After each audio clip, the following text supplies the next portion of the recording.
صحیح مسلم حدیث نمبر 181۔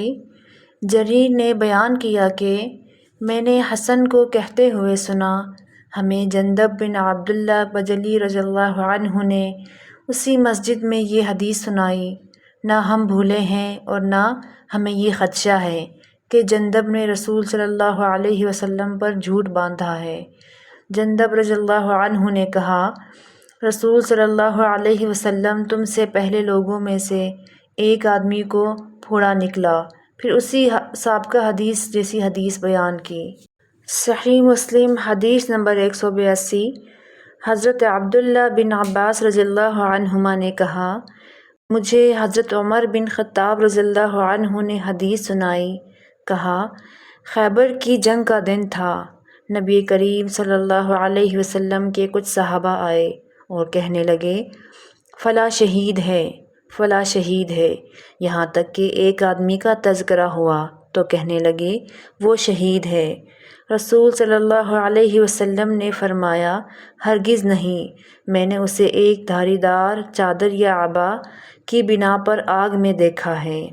پھر رسول صلی اللہ علیہ وسلم نے فرمایا، اے خطاب کے بیٹے، جا کر لوگوں میں اعلان کر دو کہ جنت میں مومنوں کے سوا کوئی داخل نہ ہوگا۔ انہوں نے کہا، میں باہر نکلا اور لوگوں میں اعلان کیا، متنبہ رہو، جنت میں مومنوں کے سوا اور کوئی داخل نہ ہوگا۔ صحیح مسلم حدیث نمبر 183۔ حضرت ابو ہریرہ رضی اللہ عنہ سے روایت ہے، انہوں نے کہا، ہم نبی کریم صلی اللہ علیہ وسلم کی معیت میں خیبر کی طرف نکلے۔ اللہ نے ہمیں فتح عنایت فرمائی۔ غنیمت میں ہمیں سونا یا چاندی نہ ملا، غنیمت میں سامان، غلہ اور کپڑے ملے۔ پھر ہم وادی کی طرف چل پڑے۔ رسول صلی اللہ علیہ وسلم کے ساتھ آپ صلی اللہ علیہ وسلم کا ایک غلام تھا جو جذام قبیلے کے ایک آدمی نے، جسے رفاعہ بن زید کہا جاتا تھا اور بنو سبیب سے اس کا تعلق تھا، آپ صلی اللہ علیہ وسلم کو ہبہ کیا تھا۔ جب ہم نے اس وادی میں پڑاؤ کیا تو رسول صلی اللہ علیہ وسلم کہ یہ غلام آپ صلی اللہ علیہ وسلم کا پالان کھولنے کے لیے اٹھا، اسے تیر کا نشانہ بنایا گیا اور اسی سے اس کی موت واقع ہو گئی۔ ہم نے کہا، اے اللہ کے رسول، اسے شہادت مبارک ہو۔ آپ صلی اللہ علیہ وسلم نے فرمایا، ہرگز نہیں، اس ذات کی قسم جس کے ہاتھ میں محمد صلی اللہ علیہ وسلم کی جان ہے، اوڑھنے کی وہ چادر اس پر آگ کے شعلے برسا رہی ہے جو اس نے خیبر کے دن اس کے تقسیم ہونے سے پہلے اٹھائی تھی۔ یہ سن کر لوگ خوف زدہ ہو گئے۔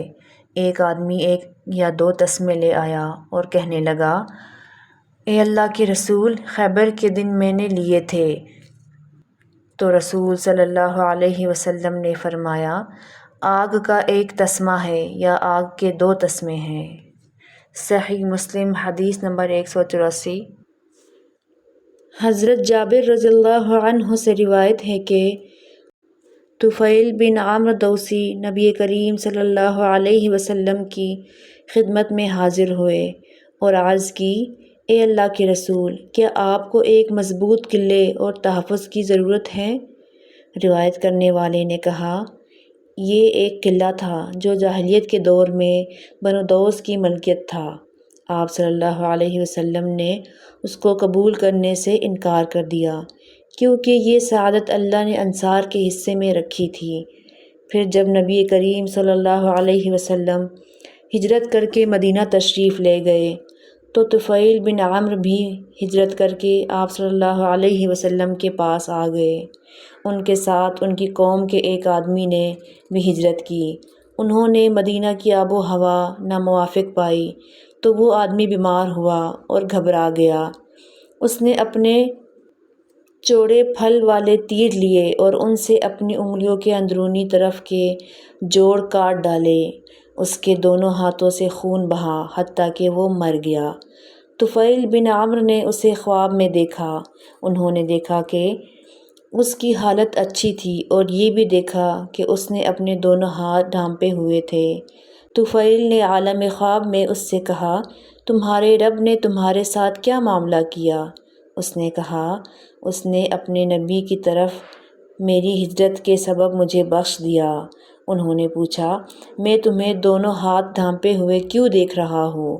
اس نے کہا مجھ سے کہا گیا اپنا جو کچھ تم نے خود ہی خراب کیا ہے ہم اسے درست نہیں کریں گے۔